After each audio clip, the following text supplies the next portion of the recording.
समझना है, तो मंजुलता से मिलना है। तो मंजुलता से कैसे मिलोगे?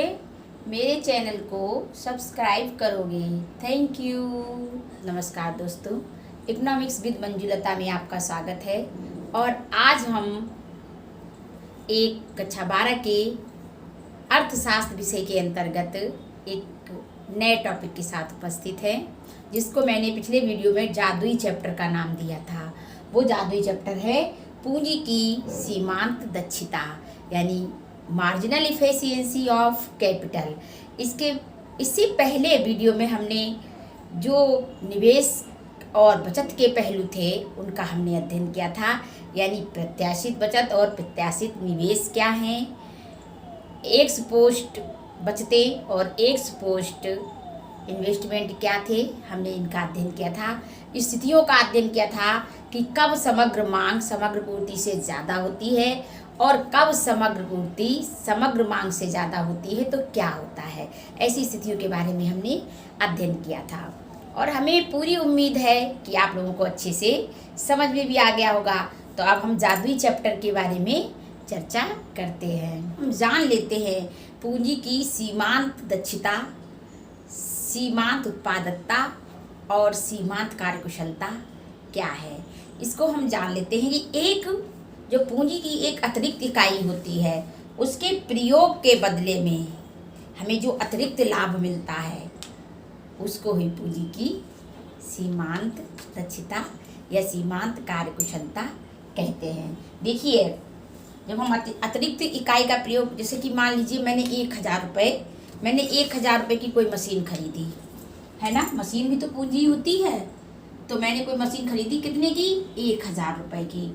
और उसमें मैंने क्या किया, उसमें मैंने 100 रुपये और लगा दिए, तो कितने हो गए? 1100 हो गए ना, 1100 रुपये हो गए। लेकिन अगर इससे पहले मुझे 100 के बराबर हो रही थी, 100 इकाइयों के बराबर हमारा उत्पादन हो रहा था या मुझे लाभ मिल रहा था, लेकिन जब मैंने 100 इकाइयाँ और लगा दी तो कितनी हो गई?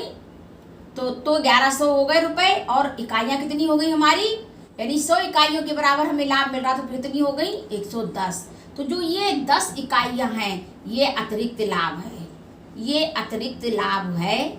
यानी जब हमने एक इकाई का प्रयोग किया, जब हमने क्या किया, पूंजी की एक अतिरिक्त इकाई, यानी ये 10 रुपये हमने या 100 रुपये हमने और लगाए, तो हमें उसके बराबर ये 10 इकाइयों के बराबर जो हमें लाभ मिला, ये क्या होगा? ये उसे पूंजी की सीमांत दक्षता कहेंगे। यानी पूंजी की एक अतिरिक्त इकाई के प्रयोग के द्वारा जो लाभ की प्राप्ति होती है उसे पूंजी की सीमांत दक्षता, उत्पादकता और कार्यकुशलता, तीनों ही एक ही चीज़ों के नाम है, वो प्राप्त होती है हमें। तो जैसा कि मैंने यहाँ पे लिख भी रखा है कि क्या है पूंजी की सीमांत दक्षता। देखिए, इसको हम अच्छे से अपनी नोटबुक पे नोट भी कर लीजिएगा। नोट ज़रूर आप लोग बनाइएगा, ये मैं बार बार कह रही हूँ, इससे आप चूकिएगा नहीं बिल्कुल भी। तो देखिए, मैं बता रही हूँ कि पूंजी की सीमांत दक्षता यानी मार्जिनल इफिशियंसी ऑफ कैपिटल क्या है। देखिए, पहला है रोजगार में वृद्धि करने के लिए विनियोग में वृद्धि करना अत्यंत आवश्यक है। जब रोजगार में वृद्धि करनी है तो मैंने बताया निवेश करना ही पड़ेगा। इसको हम निवेश के पहलुओं में अच्छी तरह से पढ़ चुके हैं। निवेश के पहलू में तो वृद्धि करना आवश्यक है। क्यों आवश्यक है? क्योंकि रोजगार जब हम बढ़ाएंगे, रोजगार यानी उत्पादन जब हम बढ़ाएंगे तो उसमें निवेश करेंगे, और जब निवेश करेंगे उत्पादन बढ़ेगा, जो उत्पादन बढ़ेगा तो रोजगार बढ़ेगा। ये विनियोग की अवधारणा जो थी, ये कीन्स की महत्वपूर्ण अवधारणा थी रोजगार के सिद्धांत के अंतर्गत। उन्होंने बताया था कि जब कोई व्यक्ति पूंजी का विनियोग करता है तो वह पहले ये अनुमान लगाता है कि उसे विनियोग द्वारा कितने लाभ की प्राप्ति हो रही है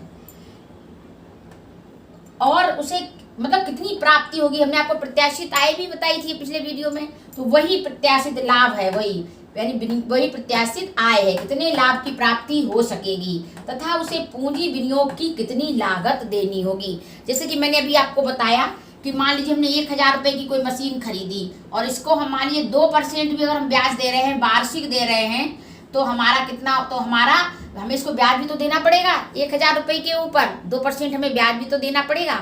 तो इस तरीके से क्या हुआ, ये हमारा जो हमारी लागत है, ये विनियोग करने से लागत व्यय की मतलब कितनी लागत देनी होगी। तो क्या होगा, पहले तो लाभ की प्राप्ति हो, फिर उसे ये भी पता होना चाहिए कि कितनी हमें इसकी पूंजी जो हम बिनियाद लगा रहे हैं इसकी हमें कितनी लागत देनी होगी, ठीक है। और उसे विनियोग करने से लागत व्यय की अपेक्षा यदि लाभ ज़्यादा होगा तभी वह पूंजी का विनियोग करेगा, अन्यथा वो पूंजी का विनियोग नहीं करेगा। क्योंकि जैसे एक दुकानदार होता है ना, वो भी पहले दुकान खोलता है अपनी, तो वो क्या करता है, पहले ही अनुमान लगा लेता है। वो अर्थशास्त्र की भाषा में अनुमान नहीं लगाता, वो अर्थशास्त्र को बेशक न जानता हो लेकिन वो अनुमान लगाता है। और वो इस बात, कोई दुकान छोटी मोटी भी दुकान खोलता है तो वो इस बात का अनुमान लगा लेता है कि जैसे वो दुकान खोलेगा तो उसे कितना उससे लाभ मिलेगा या कितनी उसकी लागत आएगी, इस बात का वो अनुमान लगा लेता है। और जो पूंजी की जो कार्य कुशलता होती है, जो MEC है, इसी के आधार पर बहुत बड़ी बड़ी इंडस्ट्रियाँ खड़ी होती हैं, बहुत बड़े बड़े कारखाने खड़े होते हैं, बहुत बड़े बड़े उद्योग खड़े होते हैं इसी MEC के आधार पर। भाई इसलिए तो मैंने इसको ज़्यादा ही चैप्टर कहा है ना। तो ये पूंजी की सीमांत दक्षता है। जैसे कि मान लीजिए कोई व्यक्ति एक दुकान खोलता है और वो उसमें रुपया लगाता है, तो वह पहले क्या करेगा, वो पहले MEC को अपने दिमाग में बिठाएगा। MEC का मतलब होता है कि वो इस बात को अपने दिमाग में बिठाएगा कि उसे पहले कितना इसमें लगाएगा और कितना उसे प्राप्ति होगी, इस बात का वो अनुमान पहले से ही लगाएगा। भले ही वो अर्थशास्त्र ना जानता हो कि, लेकिन वो इसमें MEC को अपने दिमाग में जरूर बिठाएगा, क्योंकि वो अगर ऐसा नहीं करेगा तो वो अपने रोजगार को अच्छे से चला नहीं पाएगा। तो आप लोग इसको लिख लीजिए अच्छे से अपनी कॉपी पे और देखिए इस प्रकार जो है पूंजी का विनियोग जो है वो दो तत्वों पर निर्भर करता है। वो दो तत्व कौन कौन से हैं? पूंजी की सीमांत दक्षता या कार्यकुशलता या उत्पादकता एक ही चीज है। पहली तो चीज है इसमें पूंजी के विनियोग से संभावित आय, अर्थात पूंजी की सीमांत उत्पादकता। पूंजी की सीमांत उत्पादकता भाई हमने आपको बताया ना कि जैसे कि अभी मान लीजिए हमने 100 रुपए या 100 हमने रुपए और बढ़ा दिए इसमें, तो ये 1100 रुपए हो गए और हमें इकाइयाँ कितनी मिल रही, पहले 100 मिल रही थी फिर 110 मिल रही, तो जो अतिरिक्त जो इकाई हुई मिली 10, ये होती है सीमांत उत्पादकता। जो हमारा उत्पादन हुआ 10 इकाई और बढ़ गया उत्पादन, तो ये कहलाएगा सीमांत उत्पादन, ठीक है। तो ये सीमांत उत्पादकता कहलाएगी। और सीमांत उत्पादकता दो बातों पर निर्भर करती है, एक तो होती है प्रत्याशित आय और दूसरी होती है पूर्ति की कीमत। दिख रहा होगा ना आप लोगों को स्पष्ट। दूसरा है पूंजी के विनियोग की लागत अर्थात ब्याज की दर, जिसे हम R भी कहेंगे, ठीक है। तो क्या है कि हम लोगों को इस बात को हमने इसके अच्छे से समझ लिया कि पूंजी की सीमांत दक्षता, सीमांत उत्पादकता, सीमांत कार्यकुशलता क्या है, MEC क्या है, ये दो तत्वों पर निर्भर करती है। क्या है? यानी एक तो लागत एक तो है आय, पूंजी की संभावित आय कितनी है, अनुमानित आय। प्रत्याशित का मतलब अनुमानित होता है, संभावित होता है, तो आय कितनी है। दूसरा है उसकी लागत कितनी है। दो बातों पर पूंजी की सीमांत दक्षता निर्भर करती है। एक आय कितनी हो सकती है भविष्य में प्रत्याशित, हमने वो पहले वीडियो में प्रत्याशित आय हमने आपको बताया है, तो उसमें हमने बहुत अच्छे से बताया कि प्रत्याशित आय क्या होती है, प्रत्याशित निवेश क्या होता है, इसके बारे में हमने चर्चा कर चुके हैं हम। और इसीलिए हमने चर्चा की थी ताकि आप इसको जब पढ़ेंगे तो बहुत अच्छे तरीके से आपकी समझ में आ जाए। और हमें उम्मीद ही नहीं, पूरा विश्वास है कि आपको अच्छी तरीके से समझ में आ गया होगा। तो आप इसको जल्दी से अपनी कॉपी पर नोट कर लीजिए पूरे टॉपिक को अच्छी तरीके से। इसके बाद में मैं आपको बताती हूँ कि पूंजी की सीमांत दक्षता के और अगले पहलू क्या हैं। पूंजी की सीमांत दक्षता के बारे में और थोड़ा सा आप पढ़ लीजिए। कीन्स के अनुसार पूंजी की सीमांत दक्षता कटौती की उस दर के बराबर है जो कि पूंजीगत संपत्ति से इसके जीवन काल में संभावित आय की वार्षिकियों की श्रृंखला के वर्तमान मूल्य को उसकी पूर्ति मूल्य के बराबर कर दे। ये ऐसा प्रोफेसर कीन्स ने कहा है, आप इसको अच्छी तरीके से लिख लीजिए। और फिर देखिए प्रोफेसर डिलार्ड ने क्या कहा है, सबसे अधिक लाभप्रद पूंजी संपत्ति की एक अतिरिक्त इकाई का विनियोग करने से कुल प्राप्ति यानी मांग मूल्य और पूर्ति मूल्य की जो अधिकतम दर है उसी को सामान्य रूप से पूंजी की सीमांत दक्षता कहते हैं।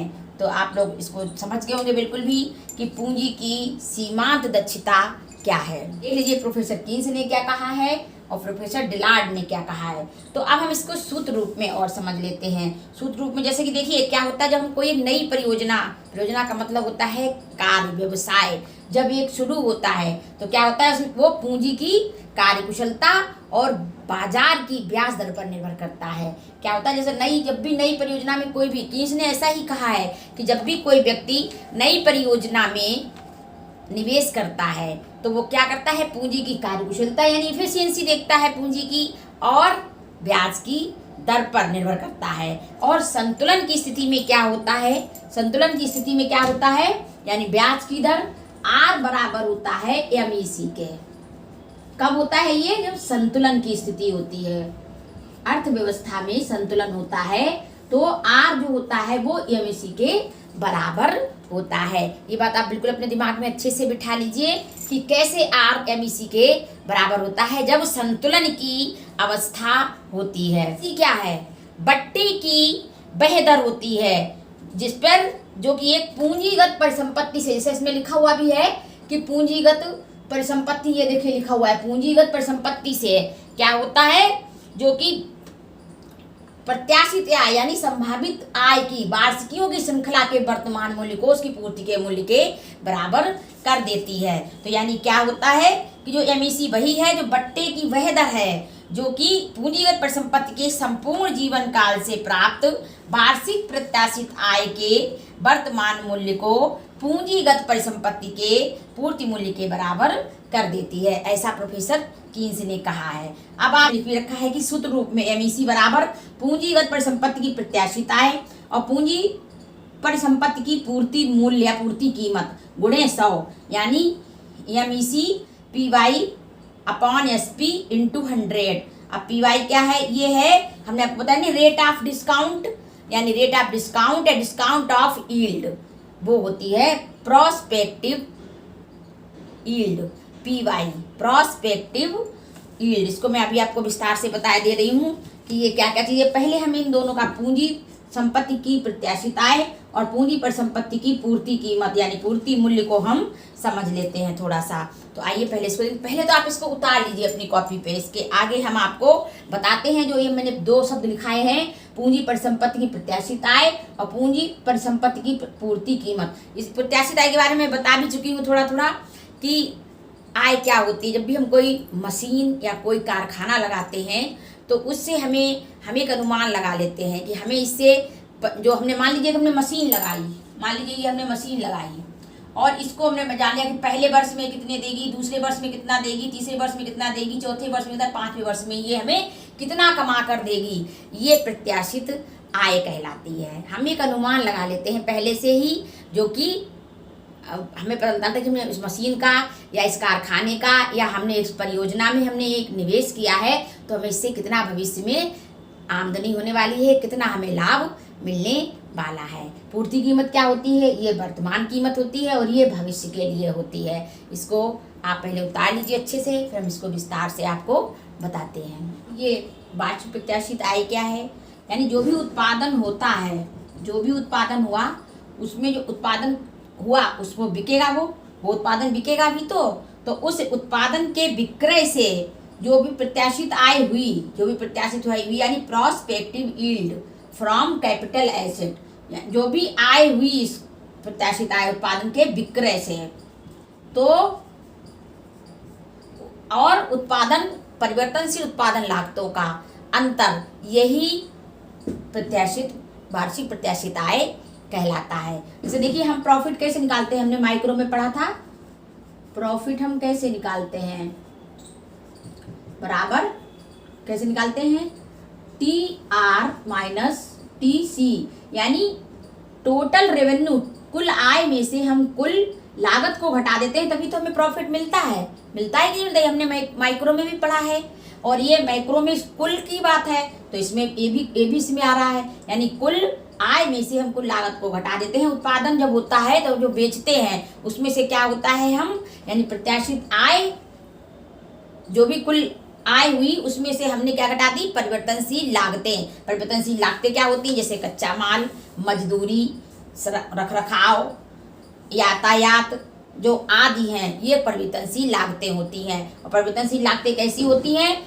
जब उत्पादन बढ़ता है तो परिवर्तनशील लागतें बढ़ती हैं, और जब उत्पादन घटता है तो ये परिवर्तनशील लागतें भी घटती हैं। और जब उत्पादन जीरो हो जाता है तो परिवर्तनशील लागतें भी जीरो हो जाती हैं। तो वो जो ऐसा उत्पादन के साथ में ऐसे जो घटती और बढ़ती है और जीरो हो जाती हैं, ये परिवर्तनशील लागतें कहलाती हैं। तो आप लोग समझ गए होंगे कि प्रत्याशित आय क्या है। प्रत्याशित आय वो है क्रय से प्रत्याशित आय, प्रत्याशित परिवर्तनशील लागतों को जब हम घटा देते हैं फिर जो बचता है वो प्रत्याशित आय कहलाता है। जैसे कि मान लीजिए हमने एक मशीन खरीदी, मान लीजिए हमने एक कारखाने में हमने एक मशीन लगाई और उस मशीन की कीमत कितनी है? 1000। मशीन है 1000 रुपया, और उसने मशीन ने हमें एक साल में कितना काम दिया? 1000 रुपये के बराबर ही दिया। तो मान लीजिए क्या हुआ, उसमें हमने 600 रुपये के हमने उसमें धागे लग गए, और क्या लग गया? कपड़ा लग गया, और भी सामान छोटा मोटा लग गया, जैसे तो कैंची वगैरह मान लो हो गई, या मशीन की सुई टूट गई, तो ये सब उसमें लग गए 600 रुपये के बराबर। तो अब कितना हुआ? 1000 रुपये के बराबर। इसने 600 रुपये का सामान से उसने कितने सामान बनाया? 1000 रुपये का। तो अब 1000 रुपये में से हम 600 रुपये घटा देंगे तो ये 400 बचेंगे, ये हमारी प्रत्याशित आय कहलाएगी। जैसे हमने आपको बताया, ये लाभ कहलाएगा, ये वार्षिक प्रत्याशित आय कहलाएगी। क्योंकि सभी निकाल करके स्थिर लागतों को तो हम नहीं घटा सकते, ना हम हटा सकते, ना उनका परिवर्तन कर सकते, लेकिन परिवर्तनशील जो लागतें होती हैं उनमें परिवर्तन किया जा सकता है। इस आधार पर हमने आपको बताया कि प्रत्याशित आय क्या होती है। अब पूंजीगत परिसंपत्ति का मूल्य क्या होता है। जैसे कि मान लीजिए हमने कोई मशीन 1000 रुपये में खरीदी, ठीक है, तो यही इसका क्रय मूल्य होगा। क्या होगा? क्रय मूल्य होगा। और क्या होगा? पूंजीगत परिसंपत्ति का पूर्ति मूल्य भी यही होगा। जैसा कि हमने अभी आपको उसमें बताया कि पूर्ति मूल्य क्या है, इन शब्दों को हमने बताया था। अभी हमने आपको बताया था MEC बराबर क्या होगा? P/SP इंटू 100, तभी तो हम MEC निकाल पाएंगे। SP क्या है? ये पूंजीगत परिसंपत्तियों का पूर्ति मूल्य है, और PY क्या है? ये प्रत्याशित आय है, यानी prospective yield from capital asset. तो ये MEC ऐसे करती है। तो पूर्ति मूल्य क्या है? तो यही इसका पूर्ति मूल्य। जो हमने 1000 रुपये की मशीन कोई खरीदी तो यही क्या होगा? यही होगी वर्तमान लागत। अब ये देखिए 1, 2 और ये हो गई वर्तमान लागत, यही वर्तमान लागत भी होगी। और यही क्या होगा? 1, 2 और 3, और यही होगी प्रतिस्थापन दर, यही होगी प्रतिस्थापन लागत भी यही होगी स्थापन लागत। अब देखिए, जैसे कि मान लीजिए हमें इस मशीन को बदलना होगा, तो हमें 1000 रुपया हमें और चाहिए ना, तो अभी तो इसको प्रतिस्थापित कर पाएंगे इसकी जगह पर दूसरी मशीन। तो ये हुआ, क्या हुआ? ये पूंजीगत परिसंपत्ति का पूर्ति मूल्य। ये जो 2 शब्द आए थे, 2 वर्ड थोड़े से टफ लगे होंगे, आप लोग समझ रहे होंगे ये पता नहीं है क्या बला है और एक कहाँ से शब्द आ गए। तो मैंने इनके बारे में आपको अच्छे से समझा दिया कि पूंजीगत वार्षिक प्रत्याशित आय क्या होती है और पूंजीगत परिसंपत्ति का पूर्ति मूल्य क्या होता है। यानी जो कमाई हुई तो हमने क्या किया, TR में से हम TC घटा देते हैं तो हमें P मिल जाता है, ठीक है, यानी प्रॉफिट मिल जाता है, लाभ मिल जाता है। तो इस तरीके से हमने इन दोनों शब्दों के अर्थ को समझाया। और आइए अब हम जो हमने आपको अभी फार्मूला बताया था उसके आधार पर हम MEC को निकाल लेते हैं। MEC को कैसे ज्ञात करते हैं। मान लीजिए किसी मशीन की क्या है, किसी मशीन की जो वार्षिक परिसंपत्ति का जो किसी मशीन की जो क्या है पूंजीगत परिसंपत्ति की पूर्ति मूल्य कितना है, मान लीजिए 40,000, कितना है 40,000 रुपये, ठीक है। और उसकी PY कितनी है, वो 1000 रुपये। उसकी PY कितनी है, उसकी आय कितनी है, प्रत्याशित आय कितनी है, 2000 रुपये। तो हम MEC को कैसे ज्ञात करेंगे, PY को हम रख लेंगे ऊपर 2000, ठीक है, इंटू 100/40,000, ठीक है। अब हम क्या करेंगे, 0 से 0 को कैंसिल कर देंगे, ठीक है। 0 से अब ये खाली ऊपर 20 बचा और नीचे कितने बचे, 4 बचे, ठीक है। तो ये क्या हो गया, 4 पंजे 20, यानी 5% हमारी MEC निकल कर आई। ये है भट्टे की दर, रेट ऑफ डिस्काउंट या डिस्काउंट ऑफ यील्ड। इसको कहते हैं। ठीक है, प्रॉस्पेक्टिव यील्ड भी इसको बोलते हैं, इसलिए इसको यहाँ पर PY रखा है हमने इसका मान। दूसरे उदाहरण के द्वारा भी आपको समझा देते हैं कि MEC कैसे निकाली जाती है। मान लीजिए किसी मशीन की प्रत्याशित आय कितनी है, 4,000 रुपये, और उसकी पूंजीगत परिसंपत्ति का मूल्य कितना है, यानी कीमत कितनी है, 50,000 रुपये। तो हम इस फार्मूले के आधार पर इसको निकाल लेंगे। हमने आपको तो कैसे करेंगे, 0 से हम 0 को काट देंगे, 0 से हम 0 को काट देंगे, काट देंगे ना, नीचे बचे 5 और ऊपर बचे 40। ठीक है, तो ये 5 8 40, यानी 8% जो MEC है वो बट्टे की दर, यानी MEC बराबर R, ये क्या है, बट्टे की दर 8% है। तो अब देखिए पूंजी की सीमांत दक्षता की प्रकृति क्या है। तो देखिए पूंजी की सीमांत दक्षता की प्रकृति कैसी होती है। हमने अभी जाना था कि अगर MEC कैसे निकालते हैं, यदि किसी पूंजी पर संपत्ति की पूर्ति कीमत 50,000 रुपये है और उसकी अनुमानित वार्षिक आय 4,000 रुपये है, तो MEC को कैसे ज्ञात करेंगे, पूंजी की कार्यकुशलता को कैसे ज्ञात करेंगे, ये हमने आपको अभी भी बताया। और अब मैं पूंजी की सीमांत दक्षता की प्रकृति के बारे में बता देती हूँ कि कैसी है। देखिए MEC और निवेश में ऋणात्मक संबंध होता है। ऋणात्मक संबंध कैसे होता है, अगर MEC कैसी होगी, अगर MEC बढ़ेगी तो निवेश कैसा होगा, घटेगा, और अगर निवेश बढ़ेगा तो MEC घटेगी। ठीक है, ये ऋणात्मक संबंध होता है। और यही संबंध ब्याज दर और निवेश में भी होता है। अगर ब्याज दर बढ़ेगी तो निवेश क्या होगा, घटेगा। ठीक है, और अगर R घटेगी यानी ब्याज दर घटेगी तो निवेश बढ़ेगा। यही इसमें भी संबंध होता है, ऋणात्मक संबंध होता है। देखिए इसको मैंने एक फिगर के द्वारा, डायग्राम के द्वारा आपको समझाने की कोशिश की है, यानी ये Y अक्ष है और ये X अक्ष है। इसमें देखिए जब MEC बराबर यहाँ पर R है, हमने आपको बताया कि जब संतुलन की स्थिति में संतुलन स्थिति में क्या होता है, बाजार की ब्याज दर और MEC बराबर होते हैं। ये मैंने आपको बताया है अभी इसी वीडियो में, और मैं दोबारा से आपको बता रही हूँ कि संतुलन की स्थिति में बाजार की ब्याज दर और MEC बराबर होती है। तो देखिए इस फिगर के माध्यम से हमने आपको समझाने की कोशिश की कि जब MEC यानी ब्याज दर कम थी तो इन्वेस्टमेंट I2 था, और जब ब्याज दर बढ़ी तो ये इन्वेस्टमेंट कम हो गया, यानी ये घट गया। समझ रहे हैं, तो क्या होता है, जब ब्याज दर बढ़ेगी तो निवेश घटेगा, और जब ब्याज दर घटेगी तो निवेश बढ़ेगा। ठीक है, इसीलिए निवेश मांग वक्र जो होता है ये ऋणात्मक ढाल वाला होता है, यानी ब्याज दर घटने पर निवेश ज्यादा होता है और ब्याज दर बढ़ने पर निवेश कम होता है। यही पूंजी की सीमांत कार्यकुशलता यानी I बराबर MEC होता है। ठीक है, तो ये निवेश जब ज्यादा होगा तो क्या होगा कि निवेश जब ज्यादा होगा तो ब्याज की दर कम होगी, और जब निवेश कम होगा तो ब्याज की दर ज्यादा होगी। तो आप लोगों ने समझ लिया कि पूंजी की सीमांत दक्षता की प्रकृति कैसी है, यानी निवेश और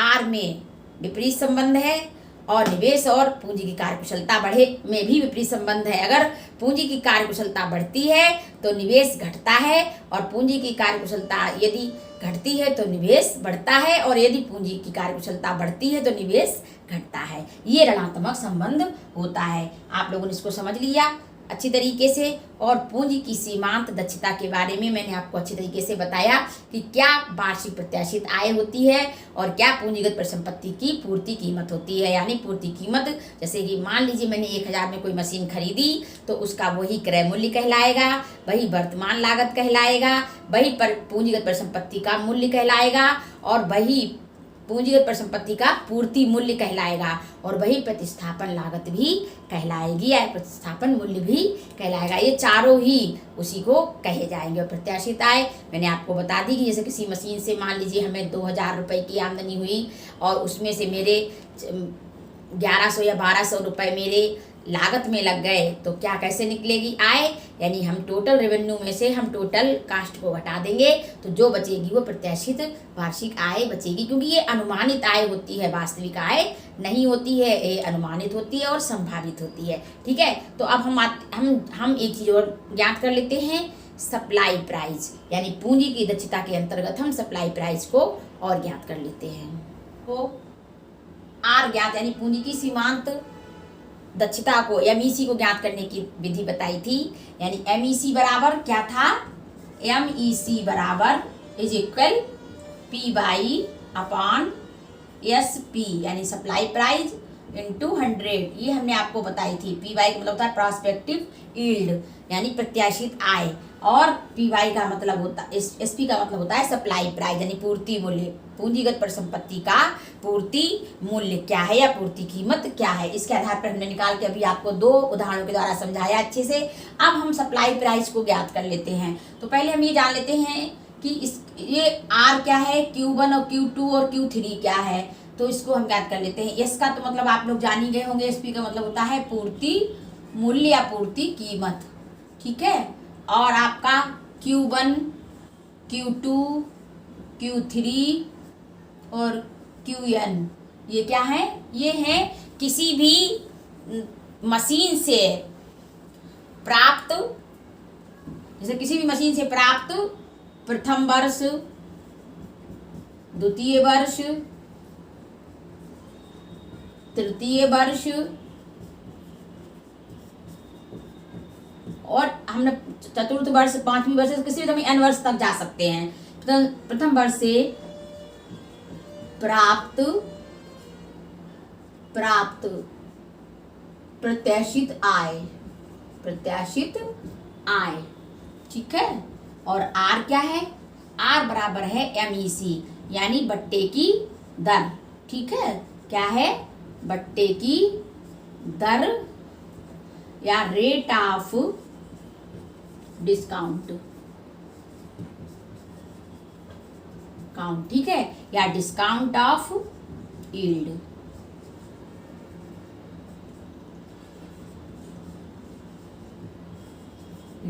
तो ये है आपका, इसको अगर हम SP यानी सप्लाई प्राइस को निकालेंगे तो कैसे निकालेंगे। मान लीजिए किसी मशीन से हमें प्रथम वर्ष में, द्वितीय वर्ष में और तृतीय वर्ष में कितनी आय प्राप्त हुई। प्रथम वर्ष में हमें प्राप्त हुई 1500 रुपए, और द्वितीय वर्ष में हमें कितनी प्राप्ति, उसका बट्टे की दर कितनी है, 8%। कितनी है, 8%। ठीक है, बट्टे की दर कितनी है, 8% प्लस 8%। ठीक है, और दूसरी वर्ष में उससे प्राप्त हुई 1000 रुपए, तो हम कितना करेंगे, 1 + 8 का, और तीसरी साल उसे 500 रुपए की आमदनी हुई। वार्षिक अनुमानित प्रत्याशित आय है ये, यानी अनुमानित आय। तो 1 + 8% का पावर 3 यानी क्यूब, होल क्यूब। ठीक है, अब इसको हम हल कर लेते हैं। चलिए इसको हल कर लेते हैं। हमने इसको जो परसेंटेज मिला, तो परसेंटेज का मतलब होता है 100 नीचे आ जाएंगे। आ गए हैं, तीनों में हमने 100 रख लिए, यहाँ तक हम आ गए। अब हमने जब इसको 100 से भाग दिया तो ये 0.08 आया, हमने इसको प्लस कर लिया। यहाँ 2 होते हैं तो यहाँ स्क्वायर बोलते हैं इसको, होल स्क्वायर, और ये होल क्यूब होता है, ये होल स्क्वायर और ये होल क्यूब।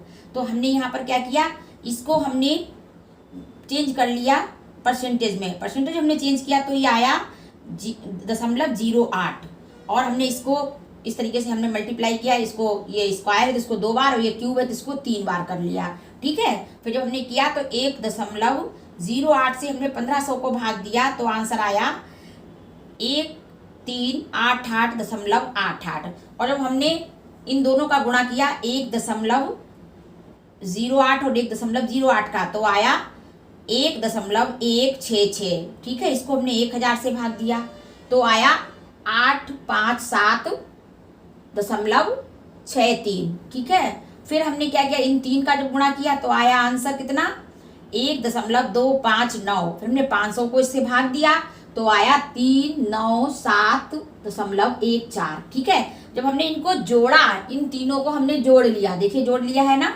तो आया है 2643। ठीक है, तो ये क्या है, ये किसी भी मशीन का ये जो है आपका ये सप्लाई प्राइस आया, यानी पूंजीगत परिसंपत्ति का पूर्ति मूल्य आया। अब आप लोगों ने इसको अच्छी तरीके से समझ लिया होगा कि पूंजी की इफिशियंसी यानी क्षमता क्या है। हमने आपको बताया था अभी पूंजी की प्रकृति में कि जैसे जैसे विनियोग बढ़ता है वैसे वैसे पूंजी की सीमांत क्षमता घटती है। क्यों घटती है? क्योंकि एक तो उत्पत्ति ह्रास नियम लागू होता है, तो वैसे वैसे उत्पत्ति घटने लगती है एक सीमा के बाद, है ना। से पूंजी हम पूंजी की संपत्तियों को बढ़ाते हैं वैसे उससे प्राप्त होने वाली आम आय घटने लगती, जैसा कि इसमें दिखाई भी दे रहा है। पहले 1500 थी, फिर 1000 थी, फिर 500 हो गई। ऐसे इसकी और घट जाएगी तो 200 हो जाएगी, 300 हो जाएगी। मूल्य जो होता है परिसंपत्ति का वो तो वर्तमान लागत होती है, और जो प्रत्याशित आय होती है वो पूंजीगत परिसंपत्तियों से भविष्य में होने वाली आय होती है। तो हम लोग क्या करते हैं, जब प्रत्याशित आय में से हम लागतों को घटा देते हैं तो हमें मिलती है एमईसी। क्या जब हम प्रत्याशित आय में से वर्तमान लागतों को घटा देते हैं तब हमें मिलती है एमईसी। अब आप लोग बिल्कुल समझ गए होंगे, इसको आप अच्छी तरीके से अपने कॉपी पर नोट कर लीजिए कि हम सप्लाई प्राइस को कैसे निकालेंगे। ये हमने आपको पूरी बहुत अच्छी तरीके से समझाया और हमें उम्मीद है कि आपको बहुत अच्छे से समझ में आ गया होगा। और उदाहरण के द्वारा भी सप्लाई प्राइस निकालने का तरीका बता देते हैं। देखिए क्या इसमें प्रश्न दिया गया है कि यदि किसी पूंजीगत परिसंपत्ति का जीवन काल 2 वर्ष है और प्रथम वर्ष में इससे 22,000 प्रत्याशित आय है और दूसरे वर्ष में 48,400 आय प्राप्ति का अनुमान है, और वार्षिक बट्टा दर जो है यानी एमईसी 10% है, तो पूंजीगत परिसंपत्ति का पूर्ति मूल्य ज्ञात कीजिए। तो देखिए हम उसी फार्मूले के हिसाब से आपको रख लेते हैं, यानी ये तो हम पी वाई रख लें 1 + R plus P Y 1 + R का होल स्क्वायर। ठीक है, हमने बताया था ना आपको कि इसी में से प्लस कर जाएंगे Q1 Q2, हमने Q1 Q2 के हिसाब से बताया था, Q3 चाहे पी वाई रख लें चाहे Q1 Q2 3 Q3 रख लें। ठीक है, यही फार्मूला है। अब देखिए हम इसको रख लेते हैं। पहली बार में हमें कितना हुआ, पहली वर्ष में हमें 22,000।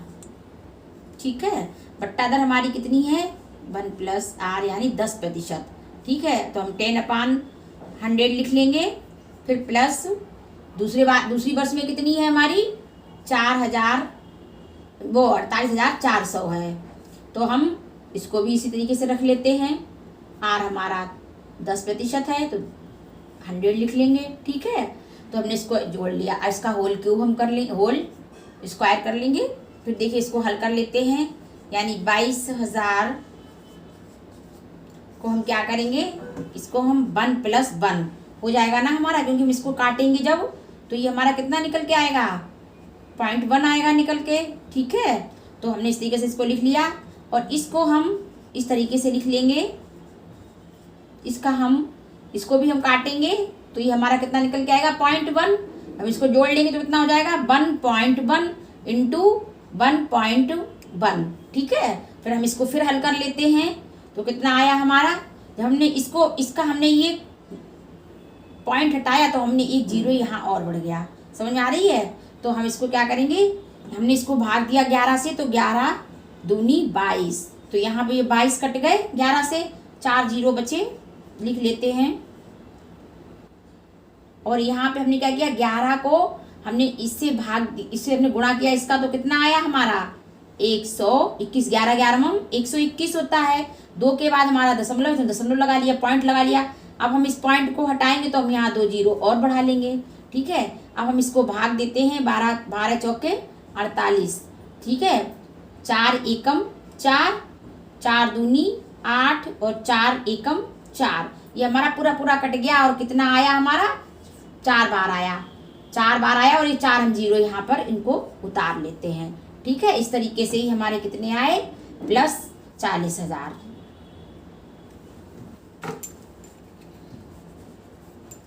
+40,000। ठीक है, पूरी कीमत कितनी आई 60,000। ठीक है, तो ये सप्लाई प्राइस हमारा निकल कर आया 60,000। इस प्रकार से हमने मशीन की कीमत को ज्ञात कर लिया, यानी पूंजीगत परिसंपत्ति का मूल्य हमने ज्ञात कर लिया। अब देखिए हमने आपको आज के चैप्टर में हमने बताया कि पूंजी की सीमांत दक्षता क्या थी, उसकी परिभाषाएं क्या थी कीन्स के अनुसार, प्रोफेसर डिलार्ड के अनुसार, और पूंजी की सीमांत क्षमता को ज्ञात करने का सूत्र बताया, यानी MEC बराबर PY/SP, ठीक है। और फिर हमने सप्लाई प्राइस को ज्ञात करने का तरीका बताया। इसके अलावा हमने बताया पूंजी की सीमांत क्षमता की प्रकृति कैसी होती है, यानी विनियोग बढ़ने के साथ साथ में पूंजी की क्षमता घटती चली जाती है। इसके हमने बताया 2 कारण होते हैं।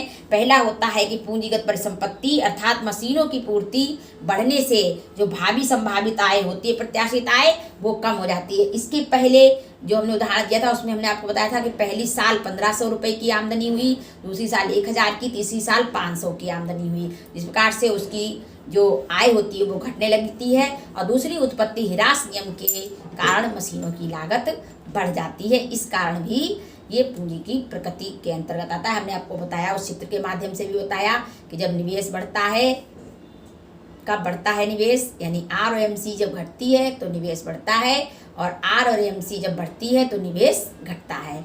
R और MEC में बराबर होते हैं दोनों संतुलन की स्थिति में, यानी मार्जिनल इफिशियंसी ऑफ कैपिटल, और R यानी ब्याज की दर, दोनों बराबर होते हैं जब संतुलन की स्थिति होती है। इस प्रकार से हमने बहुत ही अच्छी तरीके से आपको MEC के बारे में समझाने की कोशिश की, और हमने आपको ये बताया ये जादुई चैप्टर है, और ये देखिए कैसे आपको बिजनेस की ऊंचाइयों पर ले जाता है। मैंने ये बात आपको समझाने की कोशिश की, क्योंकि 2 ही चीज़ें तय करती हैं ना विनियोग करने की क्षमता को, एक पूंजी की सीमांत कार्यकुशलता और दूसरी ब्याज की दर। तो ये दोनों चीज़ों को अगर हम अच्छे से समझ लेते हैं तो हम अपने बिजनेस में आगे बढ़ जाते हैं। कब हमें लगाना चाहिए और कब हमें थोड़ा सा कम करना चाहिए। और इस तरीके से आपने सभी कुछ अच्छे से समझ लिया पूंजी के बारे में। इसको अच्छे से अपनी कॉपी पे उतार लीजिए इन उदाहरणों को, और अच्छे से अपने नोट्स तैयार कर लीजिए। इसके साथ ही मेरा ये टॉपिक यहाँ पर समाप्त होता है, और हम नेक्स्ट वीडियो में नेक्स्ट टॉपिक के साथ मिलेंगे, जिसका नाम है इन्वेस्ट मल्टीप्लायर, यानी विनियोग गुणक के बारे में हम बताएंगे। और इसके बाद हमारे चैप्टर का हो जाएगा दी एंड, और फिर हम आगे बढ़ेंगे दूसरा चैप्टर। तब तक आप हमारे साथ बने रहिए, पढ़िए, आगे बढ़िए, खूब पढ़िए मन लगाकर। और अंत में मेरी एक छोटी सी रिक्वेस्ट कि मेरे चैनल को लाइक करिए, ज़्यादा से ज़्यादा सब्सक्राइब करिए, शेयर करिए, और कमेंट करके हमें बताइए कि कैसा लगता है आपको हमारा पढ़ाना, क्योंकि मैं बहुत ही मुश्किल से बनाती हूँ वीडियो। देखिए अभी मैंने बनाना शुरू किया, कम से कम 4 बार लाइट गई, मुझको बार बार रुकना पड़ा, फिर तैयार होना पड़ा, फिर रुकना पड़ा, फिर तैयारी करनी पड़ी, फिर रुकना पड़ा, फिर अपना सामान हटाना पड़ा। इस तरीके से काफ़ी टाइम भी हम खर्च करते हैं आपके लिए, और आप हमारे लिए हमें अपना सहयोग देते रहिएगा। नमस्कार।